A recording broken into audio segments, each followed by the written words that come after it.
Saturday night, Jake had won the football game. Sunday morning, he woke up in the hospital, and doctors told him he would never walk again. But a month later, Taylor Swift standing in his hospital room gave Jake a new beginning. Not his legs, but his soul began to heal.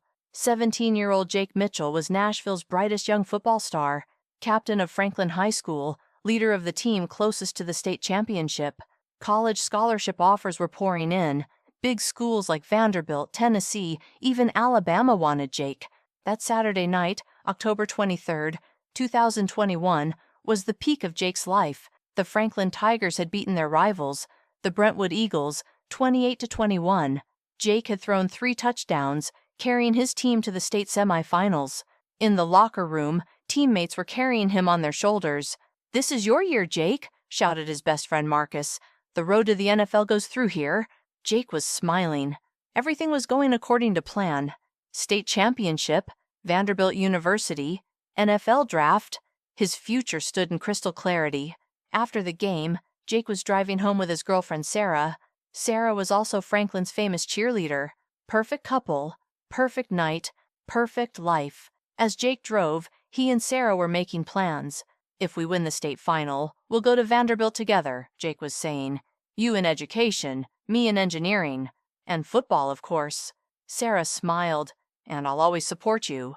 Even in the NFL, Jake's favorite song was playing on the radio, Taylor Swift's 22. Sarah was also a Taylor fan. They were singing together. "I don't know about you, but I'm feeling 22. At that moment, Jake didn't know what he would feel when he heard this song in the future. The accident happened at 11:47. A drunk driver from the opposite lane hit Jake's car. Jake tried to turn the steering wheel at the last moment, but was too late. The last thing Jake remembered was Sarah's scream. Sunday morning, Jake woke up at Vanderbilt University Hospital. When he opened his eyes, the first person he saw was his mother, Carol. She was crying. "Mom, what happened?" Jake asked in a hoarse voice. "Why am I in the hospital?" Carol wiped her eyes. "You had an accident, son. But you're okay. Sarah is okay, too." Jake was relieved. Then he realized he couldn't feel his legs. "Mom, why are my legs numb?" he asked anxiously. The expression on Carol's face said everything. Dr. Richards entered. He approached Jake with a serious expression. "Jake, we need to talk to you. Your spine was damaged during the accident. There's a complete break between your L1 and L2 vertebrae." Jake didn't understand. "What does this mean?"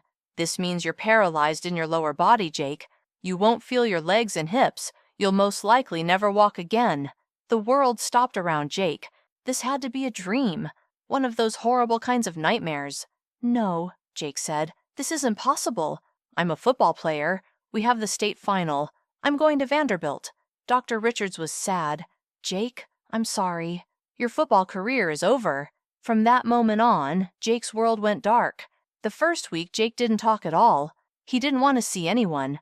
Teammates came to visit, but Jake didn't want to see them. Sarah came every day, but Jake turned his back on her, too. "Get out of here, Sarah," Jake would say. "Don't waste time with someone like me." Sarah would cry, "Jake, I love you. This doesn't change anything." "It changes everything," Jake would say. "I'm not who I used to be anymore." The second week, Jake stopped eating. He didn't want to live anyway. What was there in the future? Nothing. Carol and Jake's father, David, were desperate. Their son was gradually losing himself. The third week, when Nurse Jennifer entered Jake's room, she found him crying. "Jake, what happened?" Jennifer asked gently. "Nothing's left," Jake said. "My dreams, my plans, everything's over." Jennifer sat down. "Jake, I also had an accident when I was your age. I lost my leg. I have a prosthetic now." Jake was surprised. "Really?" "Yes. And I also thought everything was over like you, but I was wrong. Life goes on, Jake, just differently." Jennifer noticed Jake's headphones. "What are you listening to?" "Taylor Swift," Jake said. "I used to listen with Sarah. Now it reminds me of the old days." Jennifer smiled. "Are you a Taylor Swift fan?" "I used to be," Jake said. "Now I'm not a fan of anything." Jennifer had found an idea. That night, Jennifer wrote Jake's story on social media. The story went viral quickly. Thousands of people started sending support messages to Jake, but Jennifer's real plan was different. She was trying to reach Taylor Swift's team. 2 weeks later, Jennifer received an unexpected call on her phone. "Hello, I'm calling from Taylor Nation. We saw the story you shared about Jake Mitchell. Taylor wants to visit Jake." Jennifer couldn't believe it. "Really?" "Very real. We'll be in Nashville tomorrow." Jennifer could barely contain herself from telling Jake. This would be a surprise. The next day, when Jennifer entered Jake's room, she said, "Jake, you have a special visitor." Jake asked indifferently, "Who?" The door opened and Taylor Swift walked in. Jake couldn't believe his eyes. Was this a dream? "Hello, Jake," Taylor said with a warm smile. "I'm Taylor." "I wanted to meet you." Jake couldn't speak. Taylor Swift was standing in his hospital room. Taylor approached and sat next to Jake. "Jennifer told me your story. I was very sad, but also very impressed." "Why?" Jake asked, barely getting his voice out. "Because you're a strong person, Jake. This is just the beginning, not the end." Jake spoke with tears in his eyes. "But I'll never walk again. I can't play football. My dreams are over." Taylor touched Jake's hand. "Jake, you're not just a football player. You're so much more. And dreams can change, but hope never dies." Taylor took her guitar out of her bag. "I want to sing you a song. A special version." Taylor started playing Shake It Off, but had changed the lyrics. "Jake, you're gonna be all right. You're gonna be okay. This is just a chapter, not the end of your story today. Shake it off, shake it off. The pain will fade away. You're stronger than you know. You'll find a brand new way."